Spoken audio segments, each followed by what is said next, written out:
Relax and listen to the voice.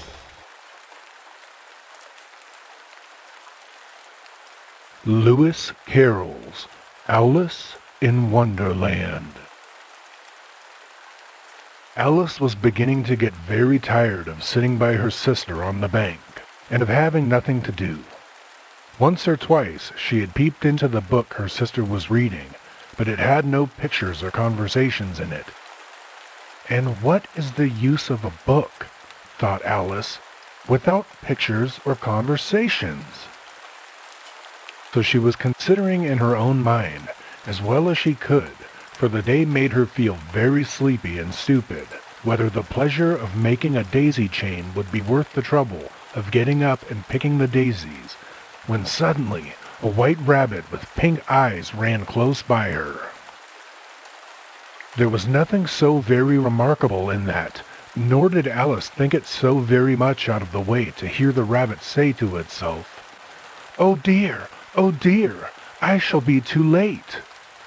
But when the rabbit actually took a watch out of its waistcoat pocket and looked at it and then hurried on, Alice started to her feet, for it flashed across her mind that she had never before seen a rabbit with either a waistcoat pocket or a watch to take out of it. And burning with curiosity, she ran across the field after it and was just in time to see it pop down a large rabbit hole under the hedge. In another moment, down went Alice after it.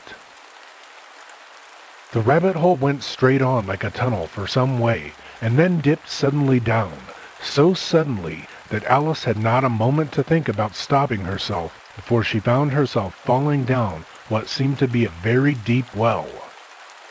Either the well was very deep, or she fell very slowly, for she had plenty of time as she went down to look about her. First, she tried to make out what she was coming to, but it was too dark to see anything. And then she looked at the sides of the well and noticed that they were filled with cupboards and bookshelves. Here and there she saw maps and pictures hung upon pegs. She took down a jar from one of the shelves as she passed. It was labeled Orange Marmalade, but to her great disappointment, it was empty. She did not like to drop the jar, so she managed to put it into one of the cupboards as she fell past it. Down, down, down. Would the fall never come to an end? There was nothing else to do, so Alice soon began talking to herself.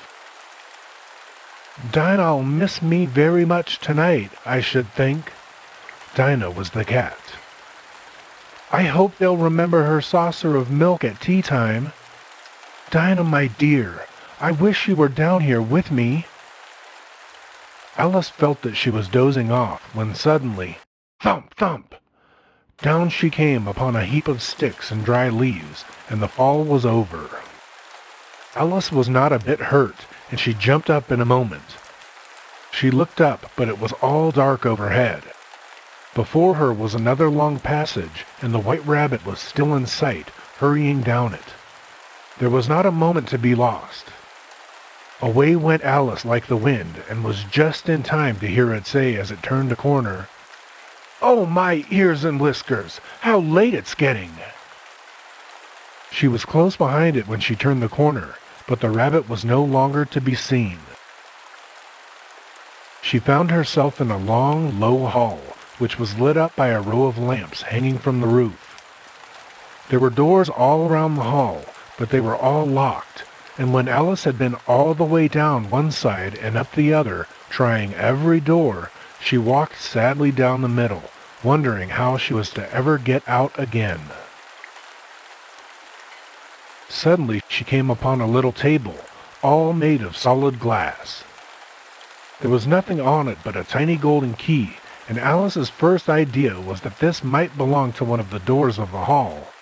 But alas, either the locks were too large or the key was too small. But at any rate, it would not open any of them. However, on the second time round, she came upon a low curtain she had not noticed before, and behind it was a little door about 15 inches high. She tried the little golden key in the lock, and to her great delight, it fitted. Alice opened the door and found that it led into a small passage, not much larger than a rat hole. She knelt down and looked along the passage into the loveliest garden you had ever saw. How she longed to get out of that dark hall and wander about among those beds of bright flowers and those cool fountains, but she could not even get her head through the doorway. "Oh," said Alice, "how I wish I could shut up like a telescope. I think I could if I only knew how to begin." Alice went back to the table, half hoping she might find another key on it, or at any rate, a book of rules for shutting people up like telescopes. This time she found a little bottle on it, which certainly was not there before, said Alice, and tied round the neck of the bottle was a paper label with the words, "Drink me," beautifully printed on it in large letters. "No, I'll look first," she said, "and see whether it's marked poison or not," for she had never forgotten that, if you drink from a bottle marked poison, it is almost certain to disagree with you, sooner or later. However, this bottle was not marked poison, so Alice ventured to taste it, and finding it very nice, it had a sort of a mixed flavor of cherry tart, custard, pineapple, roast turkey, toffee, and hot buttered toast. She very soon finished it off. "What a curious feeling," said Alice. "I must be shutting up like a telescope." And so it was indeed.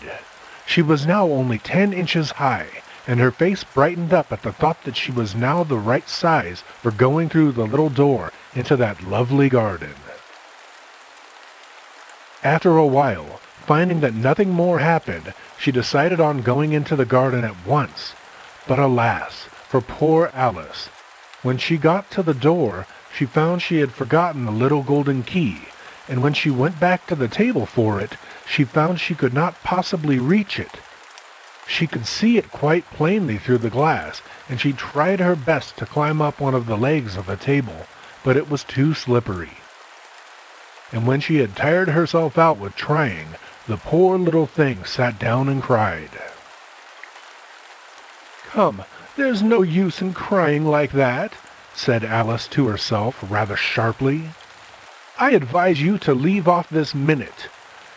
She generally gave herself very good advice, though she very seldom followed it, and sometimes she scolded herself so severely as to bring tears into her eyes. Soon her eye fell on a little glass box that was lying under the table. She opened it and found in it a very small cake on which the words "Eat me" were beautifully marked in currants.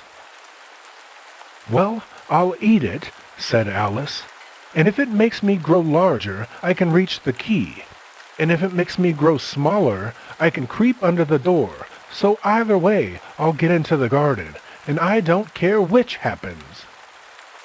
She ate a little bit and said anxiously to herself, "Which way, oh, which way?" holding her hand on the top of her head to feel which way she was growing, and she was quite surprised to find that she remained the same size, so she set to work and very soon finished off the cake.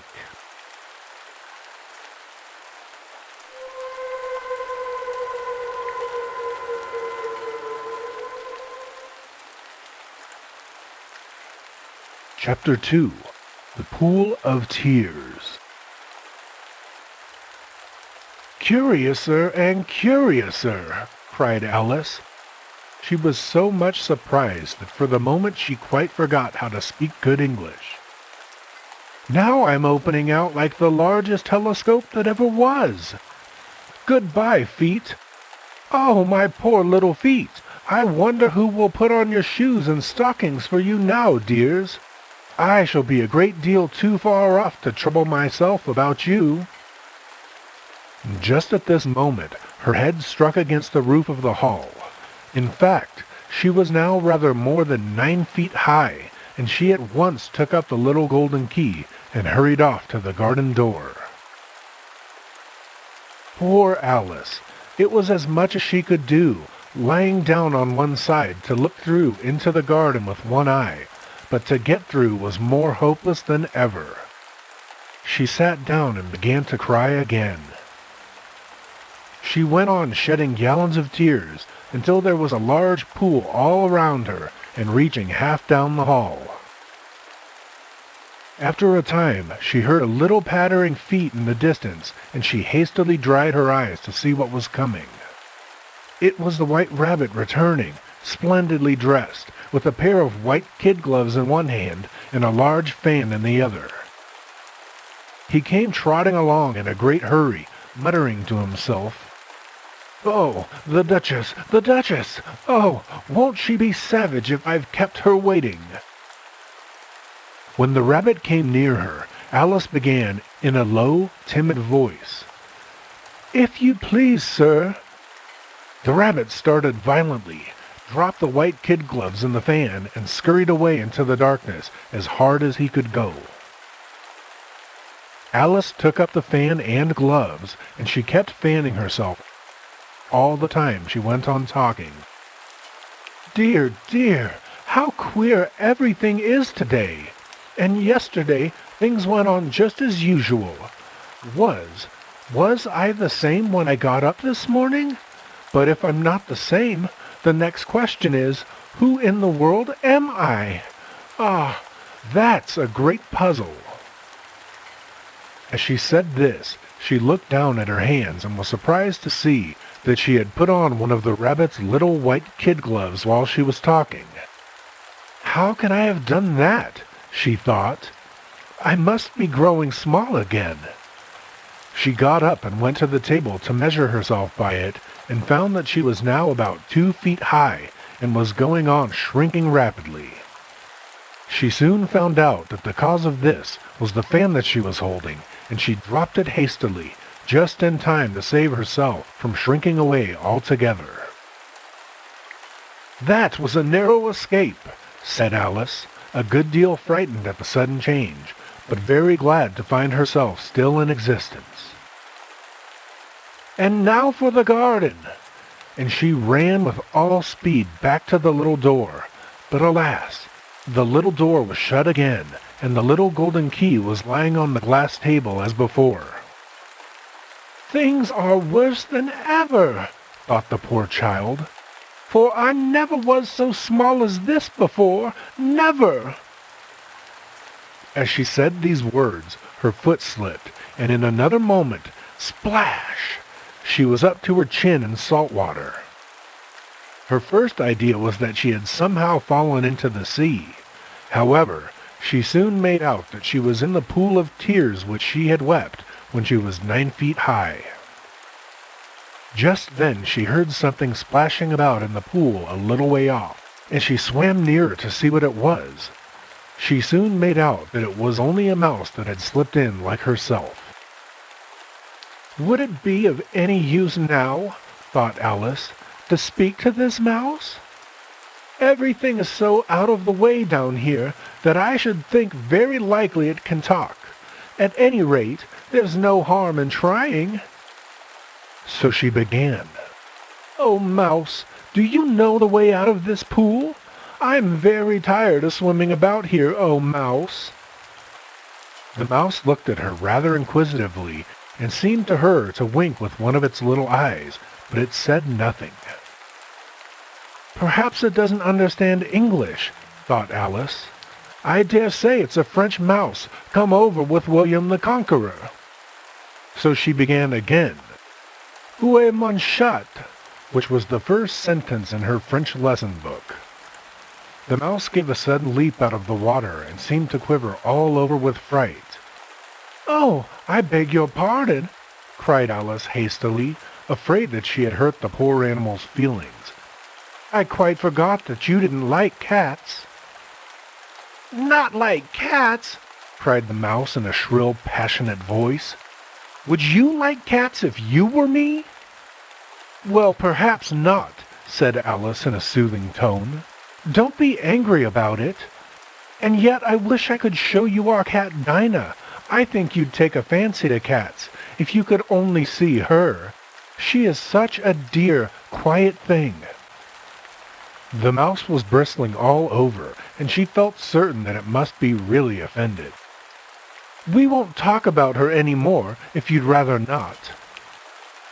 "We indeed!" cried the mouse, who was trembling down to the end of its tail. "As if I would talk on the subject. Our family always hated cats. Nasty, low, vulgar things. Don't let me hear the name again." "I won't indeed," said Alice, in a great hurry to change the subject of conversation. Are you fond of dogs? There is such a nice little dog near our house. I should like to show you. It kills all the rats and—" "Oh, dear!" cried Alice in a sorrowful tone. "I'm afraid I've offended it again." For the mouse was swimming away from her as hard as it could go, and making quite a commotion in the pool as it went. So she called softly after it, "Mouse, dear, do come back again, and we won't talk about cats, or dogs either if you don't like them." When the mouse heard this, it turned round and swam slowly back to her. Its face was quite pale, and it said in a low, trembling voice, "Let us get to the shore, and then I'll tell you my history, and you'll understand why it is that I hate cats and dogs." It was high time to go, for the pool was getting quite crowded with the birds and animals that had fallen into it. There were a duck and a dodo, a lory and an eaglet, and several other curious creatures. Alice led the way, and the whole party swam to shore.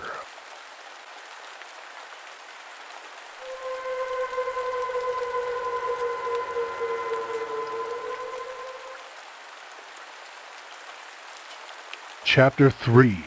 A Caucus Race and a Long Tail. They were indeed a queer-looking party that assembled on the bank. The birds with draggled feathers, the animals with their fur clinging close to them, and all dripping wet, cross, and uncomfortable. The first question, of course, was how to get dry again. They had a consultation about this, and after a few minutes it seemed quite natural to Alice to find herself talking familiarly with them as if she had known them all her life.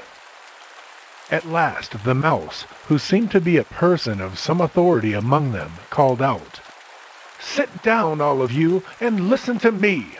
I'll soon make you dry enough." They all sat down at once, in a large ring, with the mouse in the middle. "Ahem," said the mouse with an important air. "Are you all ready? This is the driest thing I know. Silence all round, if you please. William the Conqueror, whose cause was favored by the Pope, was soon submitted to by the English, who wanted leaders, and had been at late much accustomed to usurpation and conquest. Edwin of Morcar, the Earls of America and Northumbria." "Ugh," said the lory with a shiver. "And even Stygan, the patriotic Archbishop of Canterbury, found it advisable." "Found what?" said the duck. "Found it," the mouse replied rather crossly. "Of course you know what it means." "I know what it means well enough when I find a thing," said the duck. "It's generally a frog or a worm. The question is, what did the Archbishop find?" The mouse did not notice this question, but hurriedly went on. "Found it advisable to go with Edgar Atheling to meet William and offer him the crown. How are you getting on now, my dear?" it continued, turning to Alice as it spoke. "As wet as ever," said Alice in a melancholy tone. "It doesn't seem to dry me at all." "In that case," said the dodo solemnly, rising to his feet, "I move that the meeting adjourn for the immediate adoption of more energetic remedies." "Speak English," said the eaglet. "I don't know the meaning of half those long words, and what's more, I don't believe you do either." "What I was going to say," said the dodo in an offended tone, "is that the best thing to get us dry would be a caucus race." "What is a caucus race?" said Alice. "Why," said the dodo, "the best way to explain it is to do it." First it marked out a racecourse in a sort of circle, and then all the party were placed along the course, here and there. There was no 1, 2, 3, and away, but they began running when they liked and left off when they liked, so that it was not easy to know when the race was over. However, when they had been running half an hour or so, and were quite dry again, the dodo suddenly called out, "The race is over!"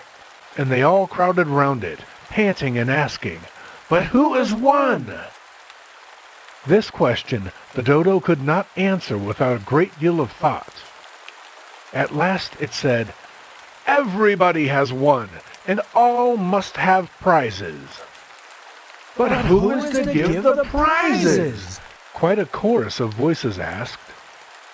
"Why, she, of course," said the dodo, pointing to Alice with one finger, and the whole party at once crowded round her, calling out in a confused way, "Prizes! Prizes!"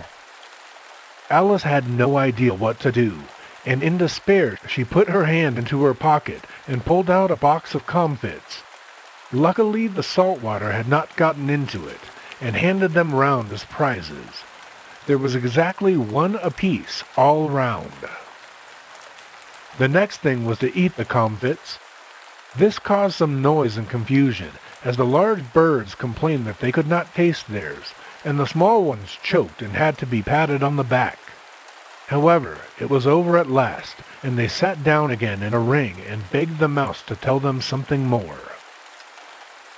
"You promised to tell me your history, you know," said Alice, "and why it is that you hate C and D," she added in a whisper, half afraid that it would be offended again.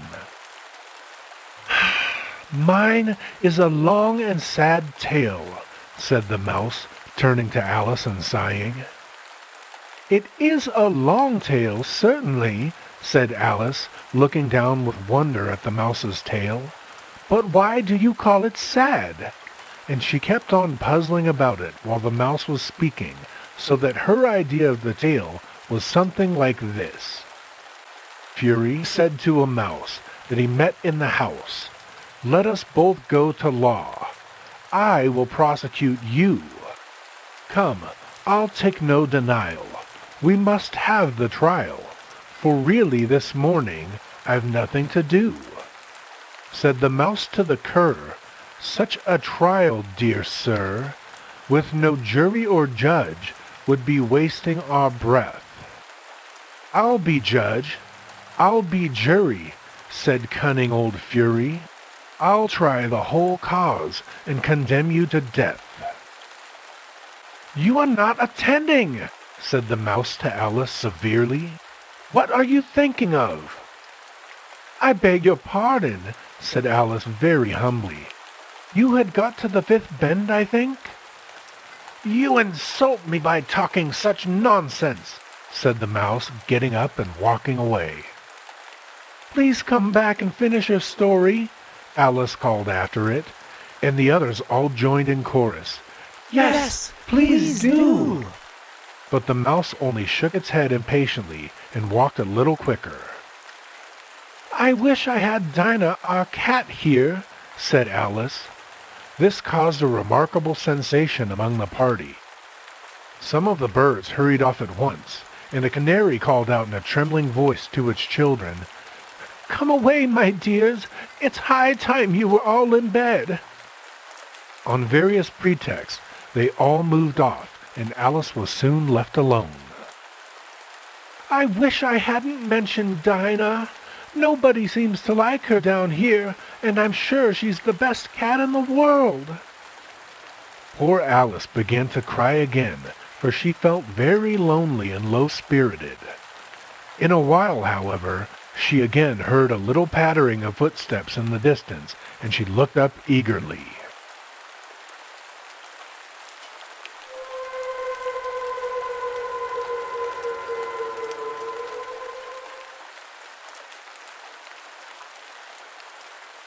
Chapter 4.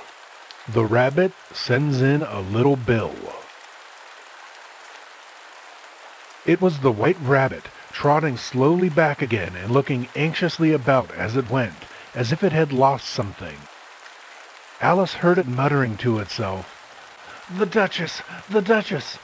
Oh, my dear paws! Oh, my fur and whiskers! She'll get me executed, as sure as ferrets are ferrets!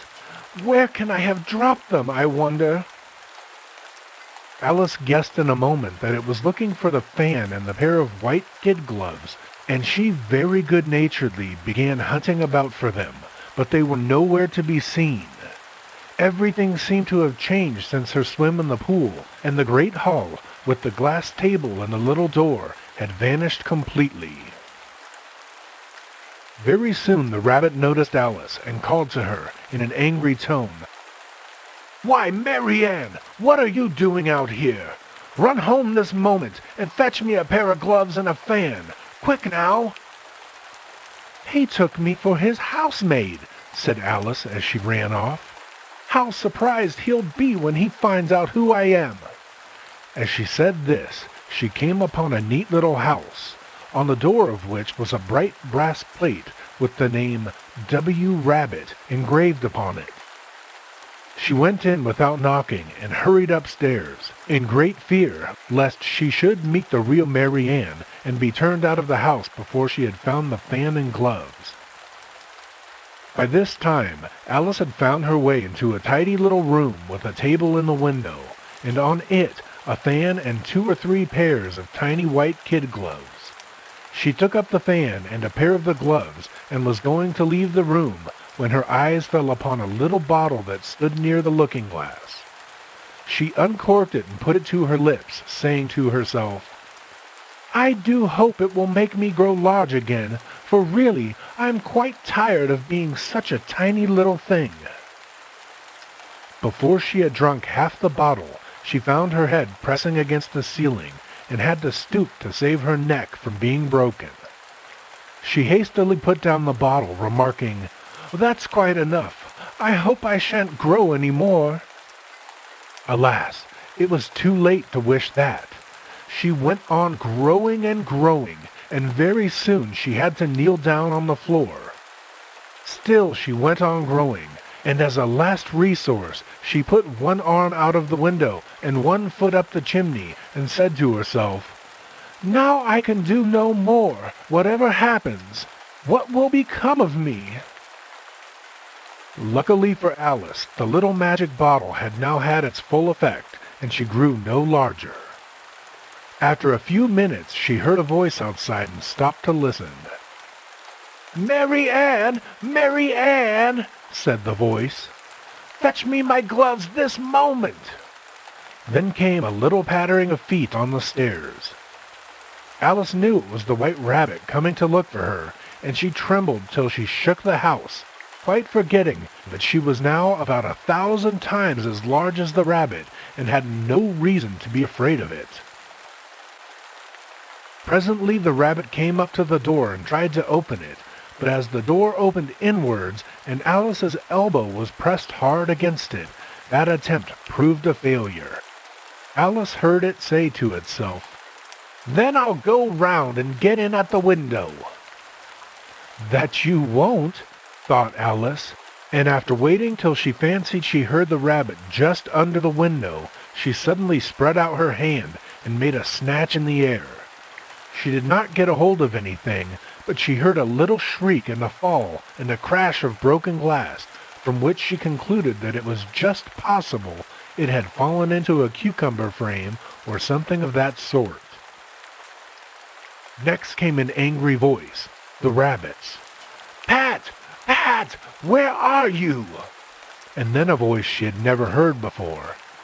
"Sure then, I'm here, digging for apples, Your Honor." "Here, come and help me out of this. Now tell me, Pat, what's that in the window?" "Sure, it's an arm, Your Honor." "Well, it's got no business there at any rate. Go and take it away." There was a long silence after this, and Alice could only hear whispers now and then, and at last she spread out her hand again and made another snatch in the air. This time there were 2 little shrieks and more sounds of broken glass. "I wonder what they'll do next," thought Alice. "As for pulling me out of the window, I only wish they could." She waited for some time without hearing anything more. At last came a rumbling of little cartwheels and the sound of a good many voices all talking together. She made out the words, "Where's the other ladder? Bill's got the other. Bill! Here! Bill! Will the roof bear? Who's to go down the chimney? Nay, I shan't. You do it. Here, Bill! The master says you've got to go down the chimney."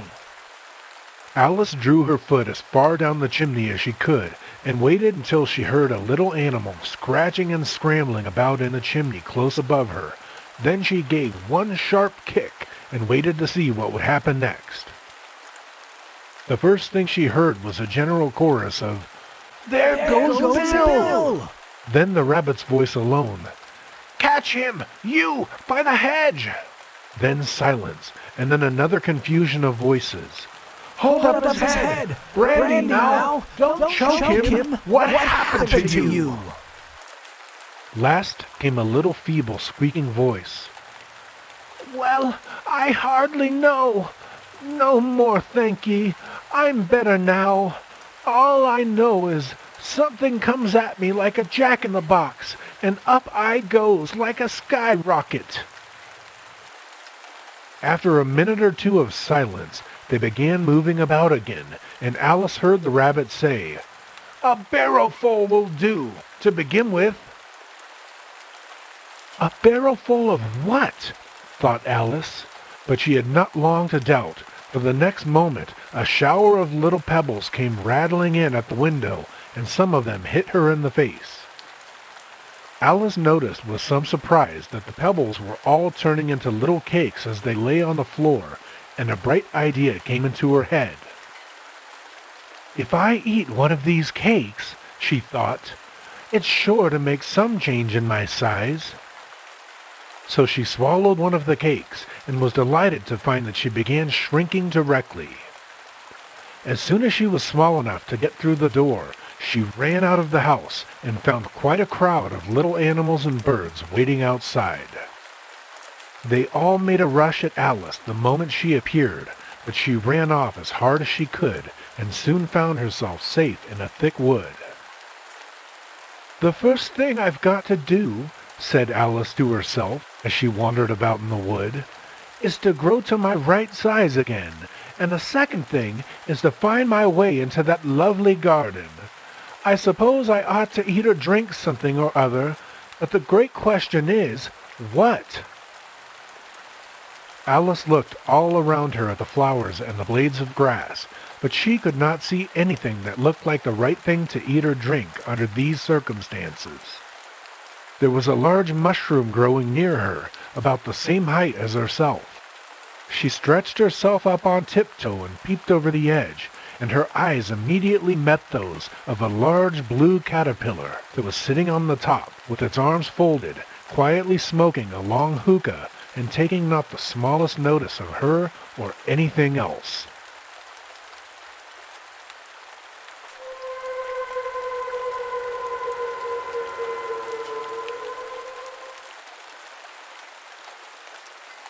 Chapter 5. Advice from a Caterpillar. At last the caterpillar took the hookah out of its mouth and addressed Alice in a languid, sleepy voice. "Who are you?" said the caterpillar. Alice replied rather shyly, I hardly know, sir, just at present. At least I know who I was when I got up this morning, but I think I must have changed several times since then." "What do you mean by that?" said the caterpillar sternly. "Explain yourself."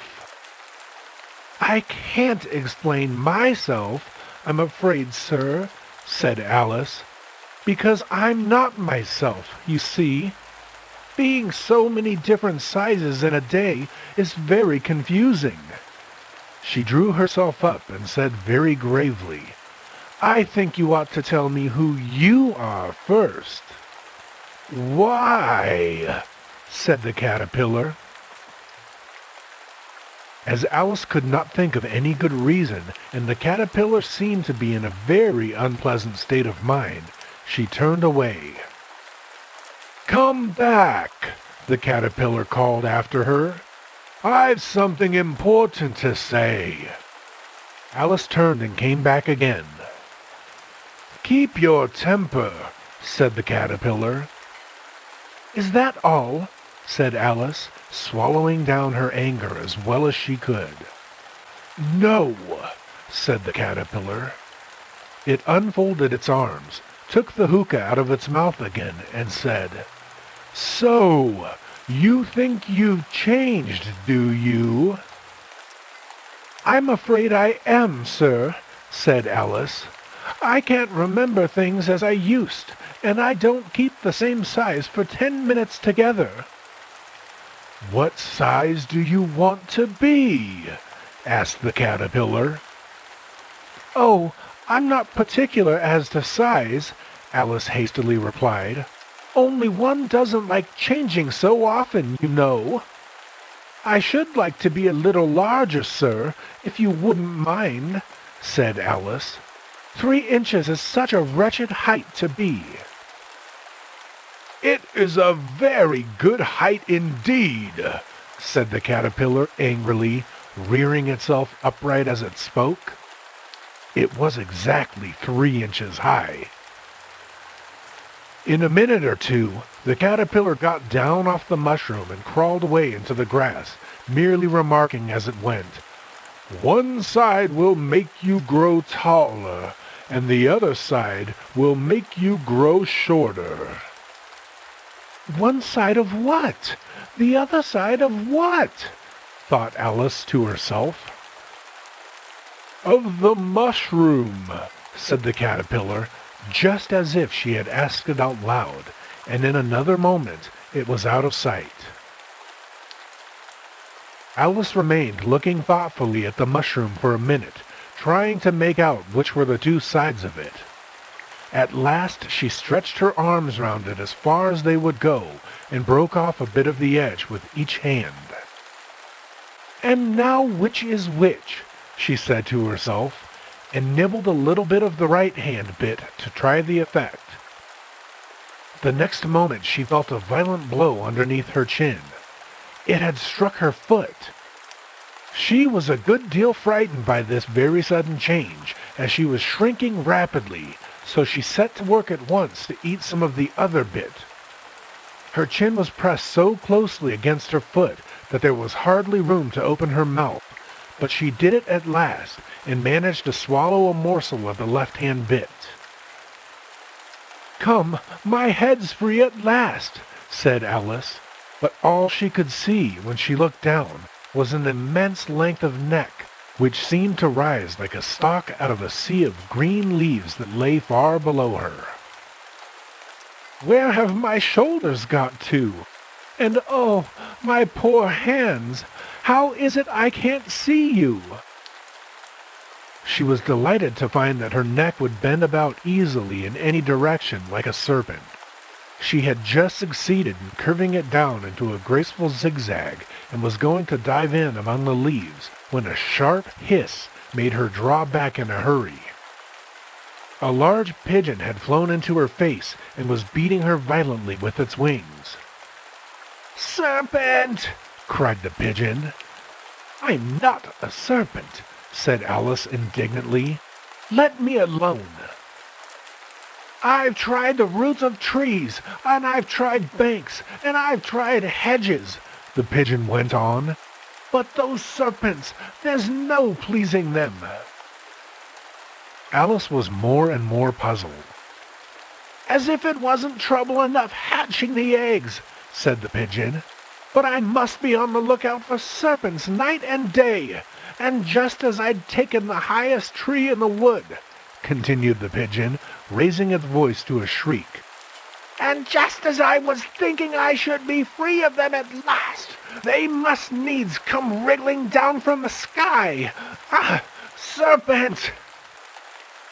But I'm not a serpent, I tell you, said Alice.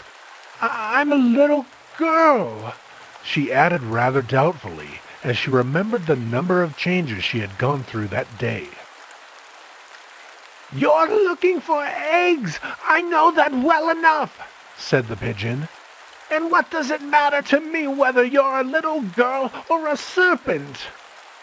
It matters a good deal to me, said Alice hastily, but I'm not looking for eggs. As it happens, and if I was, I shouldn't want yours. I don't like them raw. Well, be off then, said the pigeon in a sulky tone as it settled down again into its nest. Alice crouched down among the trees as well as she could, for her neck kept getting entangled amongst the branches, and every now and then she had to stop and untwist it. After a while, she remembered that she still held the pieces of mushrooms in her hands, and she set to work very carefully, nibbling first at one and then at the other, and growing sometimes taller and sometimes shorter, until she had succeeded in bringing herself down to her usual height. It was so long since she had been anything near the right size that it felt quite strange at first. The next thing is to get into that beautiful garden. How is that to be done, I wonder? As she said this, she came suddenly upon an open place, with a little house in it about 4 feet high. Whoever lives there, thought Alice, it'll never do to come upon them this size. Why, I should frighten them out of their wits. She did not venture to go near the house till she had brought herself down to 9 inches high.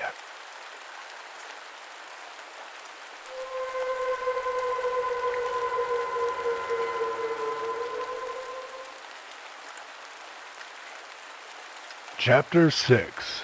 Pig and Pepper. For a minute or two she stood looking at the house, when suddenly a footman in livery came running out of the wood. Judging by his face only, she would have called him a fish, and he rapped loudly at the door with his knuckles.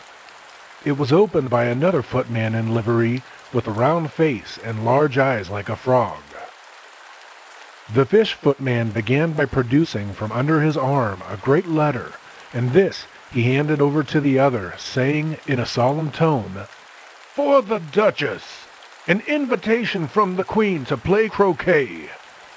The frog footman repeated, in the same solemn tone, "From the Queen! An invitation for the Duchess to play croquet." Then they both bowed low, and their curls got entangled together. When Alice next peeped out, the fish footman was gone, and the other was sitting on the ground near the door, staring stupidly up into the sky.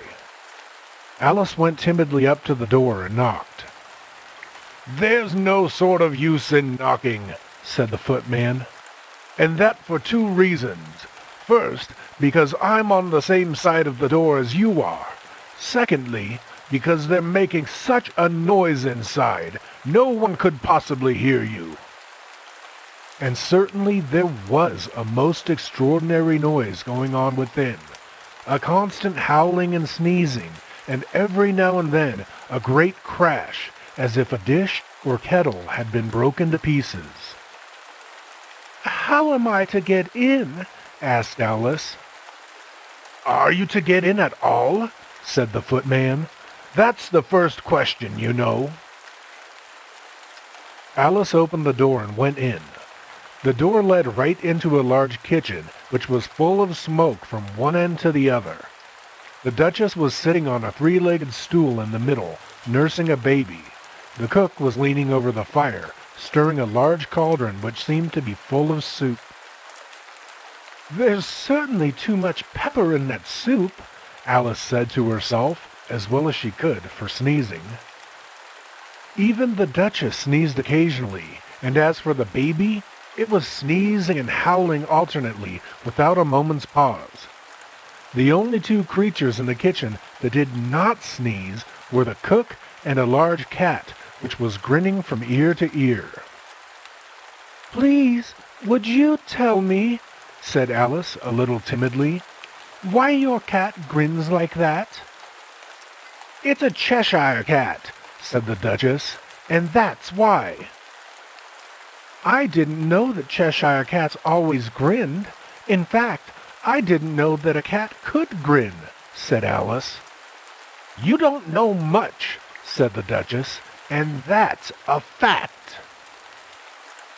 Just then the cook took the cauldron of soup off of the fire, and at once set to work throwing everything within her reach at the Duchess and the baby. The fire irons came first, then followed a shower of saucepans, plates, and dishes. The Duchess took no notice of them, even when they hit her, and the baby was howling so much already that it was quite impossible to say whether the blows hurt it or not. "Oh, please, mind what you're doing," cried Alice, jumping up and down in an agony of terror. "Here, you may nurse a bit if you like," the Duchess said to Alice, flinging the baby at her as she spoke.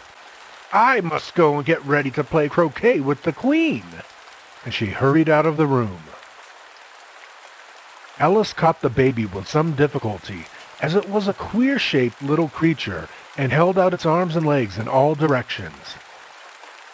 "If I don't take this child with me," thought Alice, "they're sure to kill it in a day or two. Wouldn't it be murder to leave it behind?" She said the last words out loud, and the little thing grunted in reply. "If you're going to turn into a pig, my dear," said Alice, "I'll have nothing more to do with you. Mind now." Alice was just beginning to think to herself, "Now, what am I to do with this creature when I get it home?"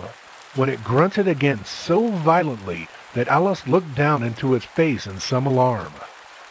This time there could be no mistake about it. It was neither more nor less than a pig, so she set the little creature down and felt quite relieved to see it trot away quietly into the wood. Alice was a little startled by seeing the Cheshire cat sitting on a bough of a tree a few yards off. The cat only grinned when it saw her. "Cheshire Puss," said Alice rather timidly, "would you please tell me which way I ought to go from here?" "In that direction," the cat said, waving the right paw round, "lives a hatter, and in that direction," waving the other paw, "lives a March hare. Visit either that you like. They're both mad." "But I don't want to go among mad people," Alice remarked. "Oh, you can't help that," said the cat. "We're all mad here. Do you play croquet with the Queen today?" "I should like it very much," said Alice, "but I haven't been invited yet." "You'll see me there," said the cat, and then vanished. Alice had not gone much further before she came in sight of the house of the March Hare. It was so large a house that she did not like to go near till she had nibbled some more of the left-hand bit of mushroom.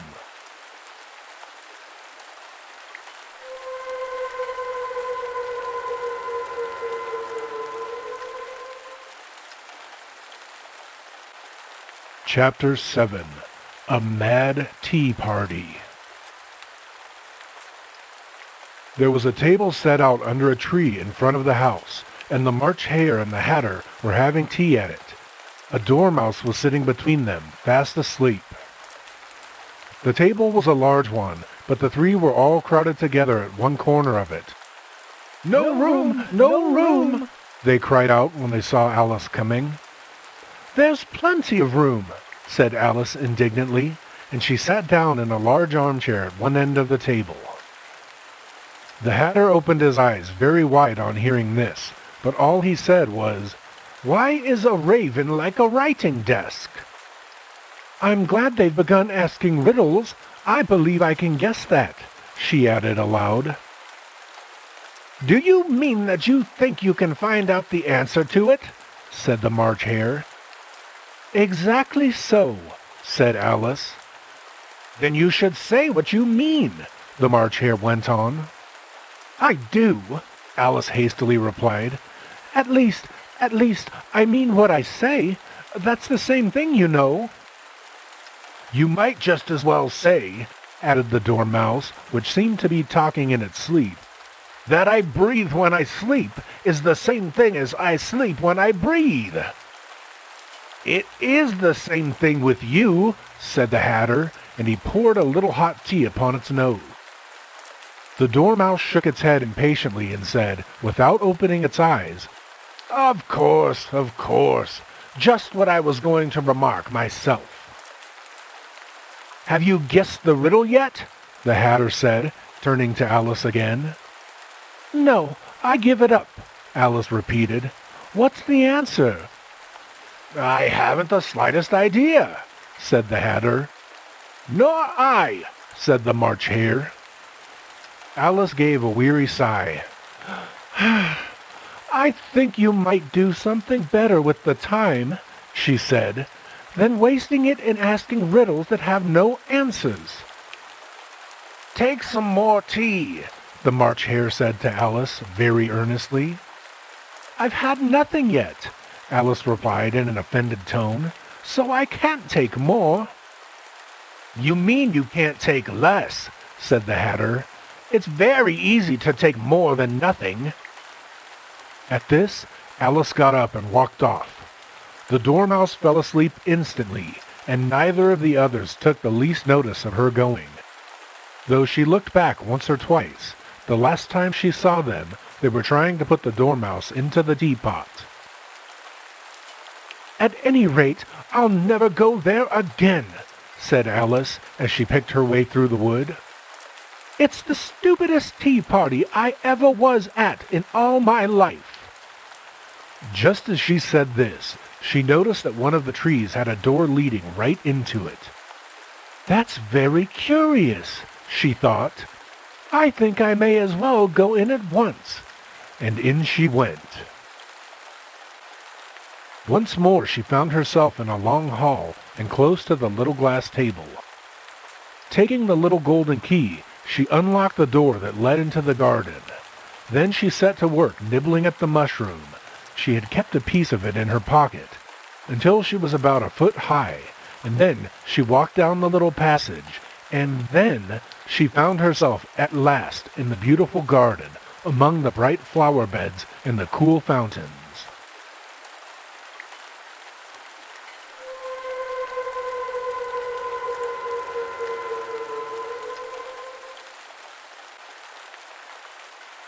Chapter 8.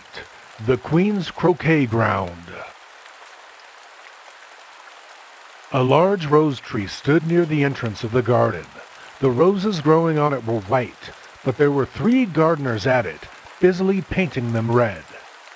Suddenly their eyes chanced to fall upon Alice as she stood watching them.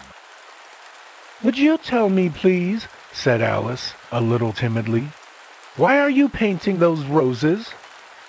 5 and 7 said nothing, but looked at 2. 2 began in a low voice. "Why, the fact is, you see, miss, this here ought to have been a red rose tree, and we put a white one in by mistake, and if the Queen was to find it out, we shall all have our heads cut off, you know. So you see, miss, we're doing our best, afore she comes to—" At this moment, 5, who had been anxiously looking across the garden, called out, "The Queen! The Queen!" And the 3 gardeners instantly threw themselves flat upon their faces. There was the sound of many footsteps, and Alice looked round, eager to see the Queen. First came 10 soldiers carrying clubs, with their hands and feet at the corners. Next, the 10 courtiers. These were ornamented all over with diamonds. After these came the royal children. There were 10 of them, all ornamented with hearts. Next came the guests, mostly kings and queens, and among them Alice recognized the White Rabbit. Then followed the Knave of Hearts, carrying the king's crown on a crimson velvet cushion. And last of all this grand procession came the King and Queen of Hearts. When the procession came opposite to Alice, they all stopped and looked at her, and the Queen said severely, "Who is this?" She said it to the Knave of Hearts, who only bowed and smiled in reply. "My name is Alice, so please, your Majesty," said Alice very politely, but she added to herself, "Why, they're only a pack of cards after all." "Can you play croquet?" shouted the Queen. The question was evidently meant for Alice. "Yes," said Alice loudly. "Come on, then," roared the Queen. It's a very fine day," said a timid voice to Alice. She was walking by the White Rabbit, who was peeping anxiously into her face. "Very," said Alice. "Where's the Duchess?" "Hush, hush," said the Rabbit. "She's under sentence of execution." "What for?" said Alice. "She boxed the Queen's ears," the Rabbit began. "Get to your places!" shouted the Queen in a voice of thunder, and people began running about in all directions, tumbling up against each other. However, they got settled down in a minute or two, and the game began. Alice thought she had never seen such a curious croquet ground in her life. It was all ridges and furrows. The croquet balls were live hedgehogs, and the mallets live flamingos, and the soldiers had to double themselves up and stand on their hands and feet to make the arches. The players all played at once, without waiting for turns, quarreling all the while and fighting for the hedgehogs, and in a very short time the Queen was in a furious passion and went stamping about and shouting, "Off with his head! Off with her head!" about once in a minute. "They're dreadfully fond of beheading people here," thought Alice. "The great wonder is that there's anyone left alive." She was looking about for some way of escape when she noticed a curious appearance in the air. "It's the Cheshire Cat," she said to herself. "Now I shall have somebody to talk to." "How are you getting on?" said the cat.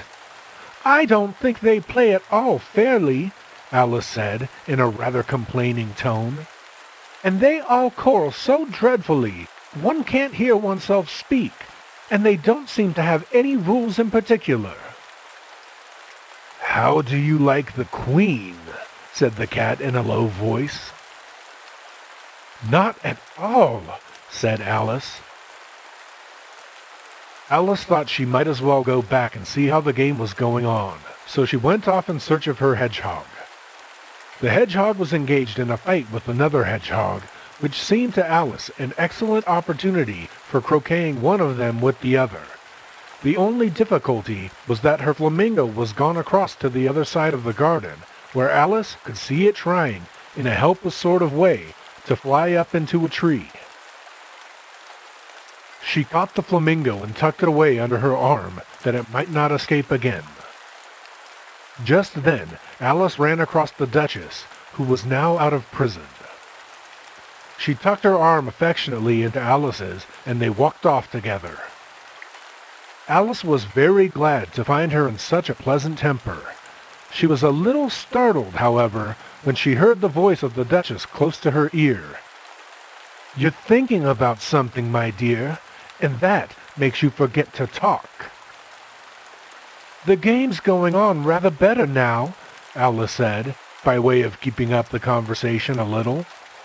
"'Tis so," said the Duchess, "and the moral of that is, oh, 'tis love that makes the world go round."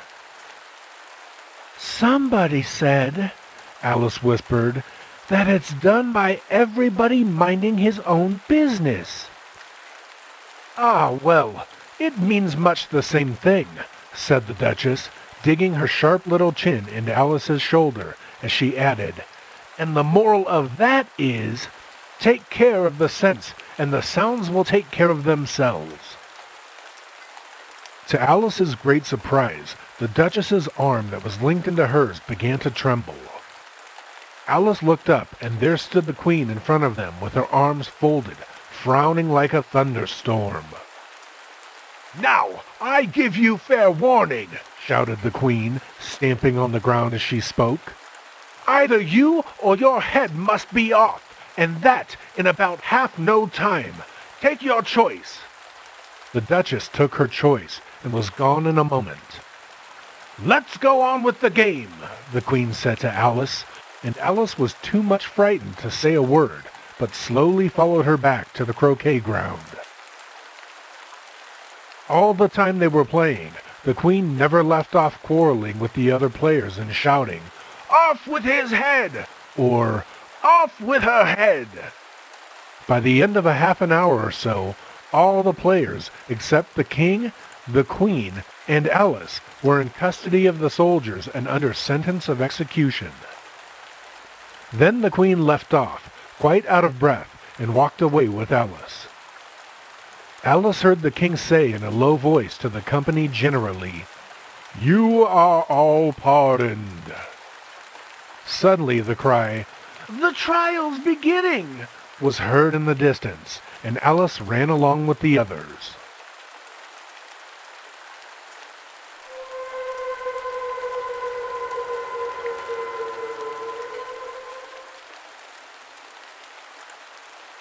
Chapter 9. Who Stole the Tarts? The King and Queen of Hearts were seated on their throne when they arrived, with a great crowd assembled about them, all sorts of little birds and beasts, as well as the whole pack of cards. The knave was standing before them in chains, with a soldier on each side to guard him, and near the king was the white rabbit, with a trumpet in one hand and a scroll of parchment in the other. In the very middle of the court was a table with a large dish of tarts upon it. "I wish they'd get the trial done," Alice thought, "and hand round those refreshments." The judge, by the way, was the king, and he wore his crown over his great wig. "That's the jury box," thought Alice, "and those 12 creatures, some were animals and some were birds, I suppose are the jurors." Just then the white rabbit cried out, "Silence in the court!" "Herald, read the accusation," said the king. On this, the white rabbit blew 3 blasts on the trumpet, then unrolled the parchment scroll and read as follows. "The Queen of Hearts, she made some tarts, all on a summer's day. The Knave of Hearts, he stole those tarts, and took them quite away." "Call the first witness," said the king, and the white rabbit blew 3 blasts on the trumpet and called out, "First witness!" The first witness was the Hatter. He came in with a teacup in one hand and a piece of bread and butter in the other. "You ought to have finished," said the king. "When did you begin?" The Hatter looked at the March Hare, who had followed him into the court, arm in arm with the Dormouse. 14th of March, I think it was," he said. "Give your evidence," said the king, "and don't be nervous, or I'll have you executed on the spot." This did not seem to encourage the witness at all. He kept shifting from one foot to the other, looking uneasily at the queen, and, in his confusion, he bit a large piece out of his teacup instead of the bread and butter. Just at this moment, Alice felt a very curious sensation. She was beginning to grow larger again. The miserable Hatter dropped his teacup and bread and butter and went down on one knee. "I'm a poor man, your majesty," he began. "You're a very poor speaker," said the king. "You may go," said the king, and the Hatter hurriedly left the court. "Call the next witness," said the king. The next witness was the Duchess's cook. She carried the pepper box in her hand, and the people near the door began sneezing all at once. "Give your evidence," said the king. "Shan't," said the cook. The king looked anxiously at the white rabbit, who said, in a low voice, Your Majesty must cross-examine this witness. Well, if I must, I must, the king said. What are tarts made of? Pepper mostly, said the cook. For some minutes the whole court was in confusion, and by the time they had settled down again, the cook had disappeared. Never mind, said the king. Call the next witness. Alice watched the White Rabbit as he fumbled over the list. Imagine her surprise when he read out, at the top of his shrill little voice, the name Alice!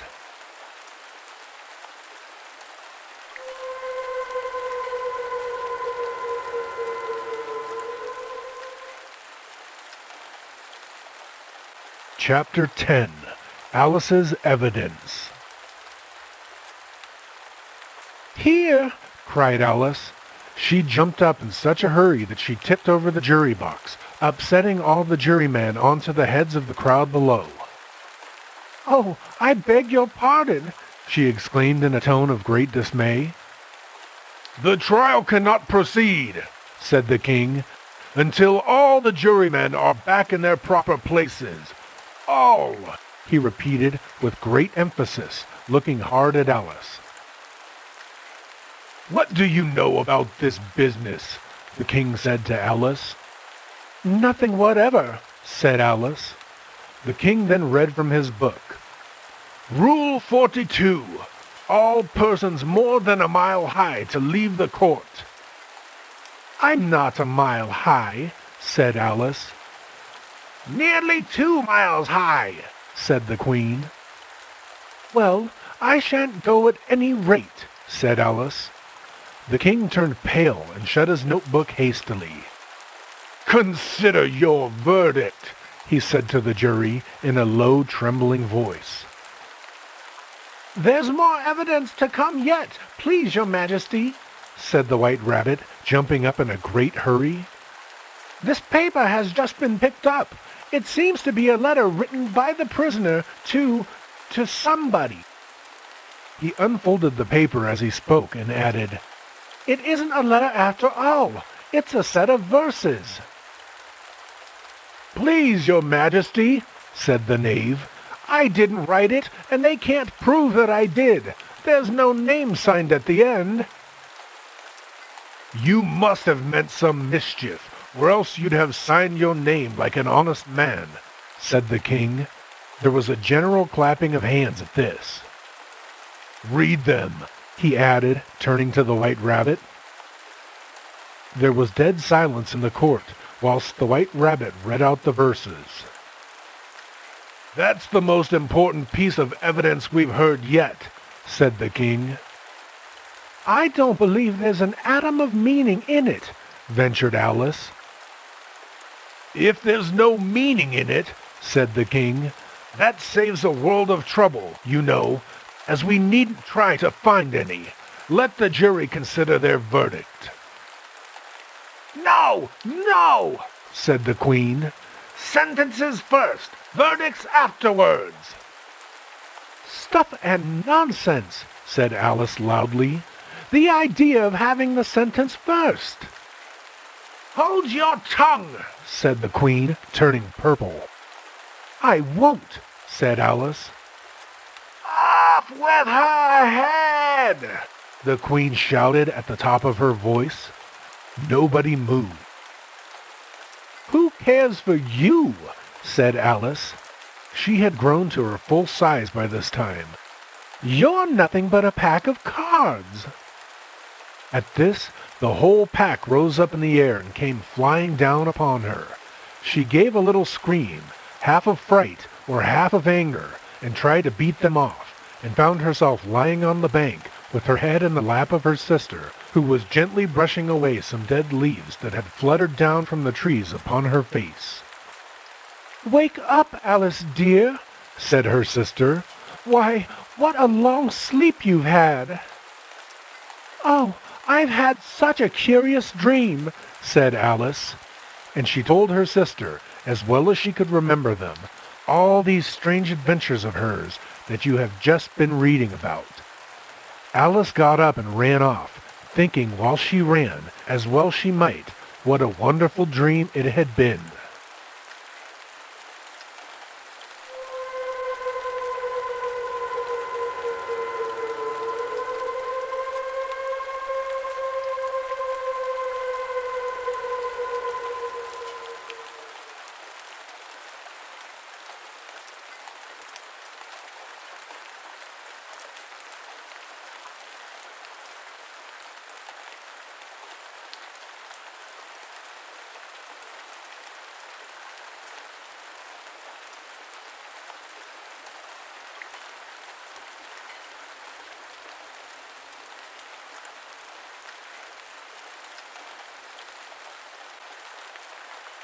Thank you all for tuning in to our first installment of Fantasy Stories. As you know by now, this was the telling of Alice in Wonderland. Hopefully we'll have many more fantasy stories coming to you. Until next time, take care of yourselves and please have sweet dreams.